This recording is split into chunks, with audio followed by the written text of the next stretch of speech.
ఐక్యత. పెద్దవనం మండలం అయ్యేందుకు రాజకీయ పార్టీ నాయకులకు, పెద్దవనం మండల కేంద్రంగా ప్రకటించేందుకు రాజకీయ పార్టీ నాయకులకు, పెద్దవనం మండల కేంద్రంగా ప్రకటించేందుకు రాజకీయ పార్టీ నాయకులకు దీని మీద కట్టుబడి సార్. ఇది మన గట్టి ఆయుధం.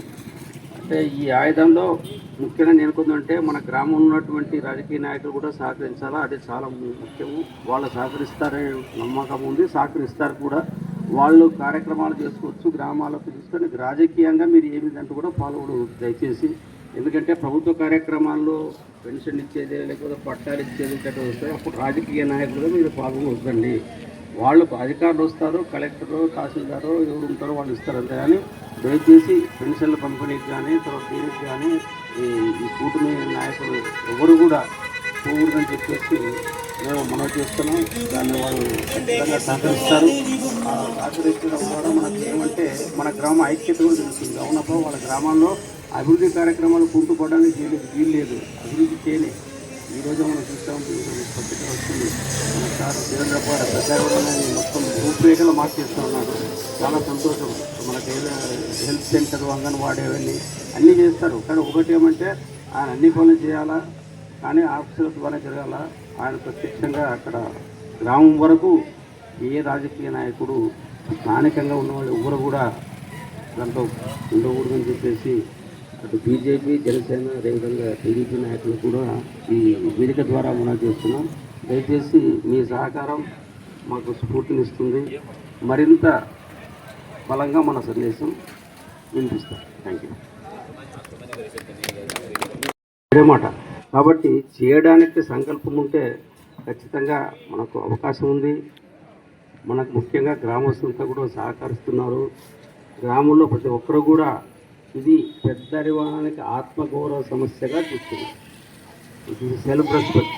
ప్రతి మనిషికి ఆత్మగౌరవం ఉంటుంది, ప్రతి సంస్థకు ఆత్మగౌరవం ఉంటుంది, ప్రతి గ్రామానికి, ప్రతి దేశానికి ఆత్మగౌరవం ఉంటుంది. అట్లా ఇప్పుడు పెద్ద నిర్వహణం యొక్క ఆత్మగౌరవం అనేది నిదానంతో మనం చూసుకోవాలా. పెద్ద నిర్వహణం అందరూ కూడా కులం, జాతి, మతం కాకుండా రాజకీయ అతీతంగానే తీసుకోవాల్సిన అవసరం ఉంది, తీసుకున్నాం కూడా. కాకపోతే దీన్ని కొనసాగించాలా, కొనసాగించాలా ఎంతవరకు అంటే సాధించేంతవరకు అనేటువంటిదే మనం గురి పెట్టుకున్నాం. ఆ సాధించేంతవరకు మనం గురి పెట్టుకుంటే వాళ్ళు అంత సులభంగా ఉండదు. ఎలక్షన్లు వచ్చే లోపల ఖచ్చితంగా దీని మీద ఏదో ఒక చర్చ వస్తుంది. ఆ చర్చ వచ్చినప్పుడు మనకు వాళ్ళే అంటే నిన్ననే కరెప్ప వాళ్ళని చెప్పి మనం రిపీట్ చేస్తున్న మీ పేరు వీటి నాయుడు గారు ఉన్నారంటే ఎమ్మెల్సీ గారు అన్న వచ్చిన పొందాలని చెప్పేసి దేవుళ్ళ ప్రకటించే నేను వచ్చి మీతో నేను చెప్పి తినేకి రాను, ఖచ్చితంగా నేను చంద్రబాబు గారిని కలిసి పెద్దరివాణం మండలం చేస్తానన్న మాట ఇప్పించుకొని అప్పుడు వచ్చి కలుస్తానని అంతవరకు కలవను అనేటువంటి మాట అన్నాడని చెప్పేసి మనకు తెలిసింది మన విజయవాడపోయిన. అంటే దీని అర్థం ఏంటంటే వాళ్ళలో ఖచ్చితంగా పెద్దరివాణం విషయంలో తప్పు చేసినామనేటువంటిది వాళ్ళకి అర్థమైపోయింది. దీన్ని అపరాధ భావం అంటారు, గిల్టీ కాన్షియస్. వాళ్ళు దే ఆర్ గిల్ట్. ఆ గిల్టీ కాన్షియస్ ఉంది కాబట్టి ఖచ్చితంగా ఇది మనకు శుభసూచకం. మనం సాధిస్తాం కాబట్టి మనం అనుకున్న పోరాటాన్ని ఎట్టి పరిస్థితుల్లో వదిలిపెట్టకూడదు అనేటువంటిది నా యొక్క ప్రగాఢమైన కోరిక. అందరికీ కూడా నేను కోరేది ఏమిటంటే మనము దీన్ని ఎట్టి పరిస్థితుల్లో వదిలిపెట్టకూడదు. అట్లా చెప్పేసి మన పనులు చెప్పడం లేదు, మన పనులు చేస్తూనే ఉంటాం. నిజమే, మన పనులు చేసుకుంటుందే ఇది ఒక మన పనిగానే చేయాలి. కానీ అన్నీ ఇక్కడ చెప్పడం లేదు. మనకు ఈ దీక్ష అయిన తర్వాత కార్యక్రమాలు కమిటీ నిర్ణయించి, అంటే కమిటీ అంటే ప్రజల మధ్యలో ఉంది, కమిటీ కూడా పోయింది, ఇప్పుడు ప్రజలే ఉన్నారు. ప్రజల మధ్యలో ఆమోదం పొంది ప్రోగ్రాంలు వారానికో నెలకో తీసుకునే ప్రోగ్రాంలు మనం ఖచ్చితంగా చేస్తూ పోతుంటే ఇది మనం సజీవంగా పెట్టుకుంటే నినాదాన్ని మనం దీన్ని మండలంగా సాధించుకోవచ్చు అనేటువంటి ప్రగాఢమైన విశ్వాసం ఉంది. దానికి అందరం కలిసి పోరాడదాం, సాధించుకుందామని చెప్పి సినిమా చేసుకుంటూ అందరికీ కూడా ధన్యవాదాలు తెలుపుతున్నాను. Thank you. ఆదోని ముద్దు పెద్ద ముద్దు అని నిజంగా ఎంత చెప్పినా కూడా దాంతో సాధించలేమనేటువంటి తెలిసిన తర్వాత ఏదో రకంగా దీన్ని రద్దుపరచాలన్న ఉద్దేశంతో ఒక తీర్మానం అయితే చేశారు. ఆ తీర్మానమే ఆదోని 1 ఆదోని 2. ఈ ఆదోని 1 ఆదోని 2 తీర్మానం చేసి లిస్ట్ అయితే పంపిన తర్వాత మన క్యాబినెట్లో చర్చకు ముందు, క్యాబినెట్లో ముఖ్యమంత్రి ఉంటారు, ఆయన ముందు చర్చకు ముందు ఉపసంఘం సభ్యులు అంతా కూడా ఈ ఆదోని 1, 2 ప్రతిపాదనతో పాటు 3 మండల ప్రతిపాదన పెట్టినట్టు మాకు తెలిసింది. అయితే ఈ ఆదోని 1, 2కే మొగ్గు చూపి ఆదోని 1, 2 ప్రకటించినటువంటిది ఇది 530 జీవో మనకు డిసెంబర్ 30 వచ్చింది. ఇది ఖచ్చితంగా ఎప్పుడు కూడా ప్రభుత్వ చరిత్రలో జరిగిన విషయం. ఏదైతే జీవో ప్రకటించారో డ్రాఫ్ట్ జీవో, దాంట్లో మార్పులు చేపు ఉంటాయి కానీ మొత్తం స్వరూపమే మార్చేసి హైవణం తీసేసి ఆదోని 2గా చేయవలసింది మొదటి తప్పు. రెండవది, మనకు ఏదైతే 17 గ్రామాలు కలుపుతూ చేశారో ఆ 17 గ్రామాలు ఇంకా 5 రోజులు చెప్పి 22 గ్రామాలతో ఆదోని 2 చేశారు. ఈ రెండు కూడా చట్టరీత్యా రాజ్యాంగ ఉల్లంఘనకు పాల్పడినట్టు మాకు తెలుస్తూ ఉంది. ఆ విషయంలో మనమంతా కూడా 30వ తేదీ నుంచి అంటే ఈరోజు 11వ తేదీ అంటే 12 రోజులుగా గత 12 రోజులుగా మన 13 రోజులుగా ఈ కార్యక్రమాలు చేసుకుంటూ మనం ప్రజలందరి సహకారంతో అందరూ ఆర్థికంగా కూడా సహాయం చేసినారు. వాళ్ళందరూ కూడా ధన్యవాదాలు. మనం కోర్టులో పిల్ల అంటే పబ్లిక్ ఇంట్రెస్ట్ జరిగింది. అది మనకు నంబర్ అయ్యింది. విచారణ కూడా అనుకోకుండా నెక్స్ట్ డేనే వచ్చింది.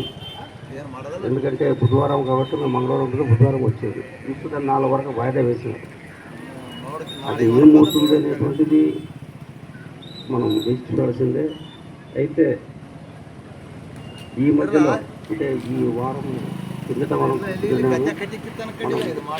ఏదైతే మనం ప్రశ్నలో సెంటర్లో బోర్డు పెట్టాము, గ్రామ ప్రవేశం ఇక్కడ నుంచి లోపల ప్రవేశం లేదని, ఏ రాజకీయ నాయకుడికి కూడా మండలం ప్రకటించడానికి ప్రవేశం లేదని పెట్టే ఒక ప్రకటన చేసినాం. ఈ ప్రకటన మాత్రం ఇప్పుడు రాజకీయ వర్గాల్లో ఒక చర్చనీయాంశంగా మారింది. అయితే ఇది ఎంతవరకు కొనసాగుతారు, ఏం చేస్తారని కూడా వాళ్ళు చూస్తున్నారు. కాబట్టి మనం చేయాల్సిందంతా కూడా ముఖ్యంగా ఈ నిర్ణయం అయితే ఇది తీసుకున్నాము. ఈ నిర్ణయం తూచా తప్పకుండా మనం పాటించగలిగితే మనం ఖచ్చితంగా సఫలీకృతం అవుతాం.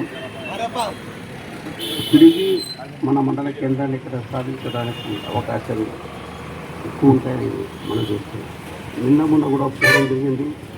మన వాళ్ళంతా కూడా ప్రభుత్వ వర్గాలు కలిసినప్పుడు వాళ్ళు సరే అయ్యింది ఏదో అయిపోయింది మళ్ళా చేస్తామనేటువంటి వార్తలే చెప్పడం జరిగింది. ఆ విషయం ఆదిలాబాద్ జిల్లా విషయంలో కూడా అదే మాట చెప్తున్నారు. కాబట్టి ఈ మండల విషయంలో మాత్రము రాజ్యాంగ ఉల్లంఘన జరిగింది అనేటువంటి ప్రగాఢ నమ్మకంతో ఉన్నాం. దీంతోపాటు మనకు ఈ జిల్లా ఉద్యమం కూడా రోజుకు బలపడతా ఉంది. మన వేదిక అంటే ఇప్పుడైతే మనము ఈ ఉద్దేశంతో ఉన్నాం కానీ ముందు ప్రారంభంలో ఆధునిక జిల్లాలో అడిగాం. కాబట్టి ఆధునిక జిల్లా ఉద్యమానికి కూడా మనం పెద్ద వాళ్ళు ముందుంటారని ఆశిస్తూ ఈ అవకాశం ఇచ్చినటువంటి అందరికీ కూడా ధన్యవాదాలు చెప్పుకుంటూ మనమంతా కూడా సంఘటితంగా ఉండాల్సిన అవసరం వచ్చింది. ఇది మనకు పరీక్ష సమయం.